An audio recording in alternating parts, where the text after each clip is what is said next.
Herkese merhaba, kanalıma hoş geldiniz. Yepyeni bir video ile yine sizlerleyiz.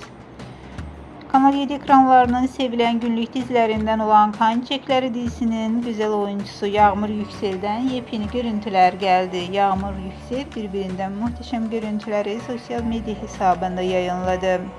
Görüntüler hayranlar tarafından büyük ilgi gördü.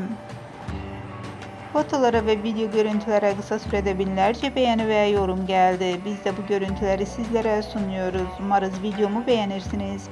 Değerli takipçiler, videomu beğenmeyi, kanalıma abone olup bize destek olmayı lütfen unutmayın. Bir sonraki videoda görüşmek üzere. Hoşça kalın.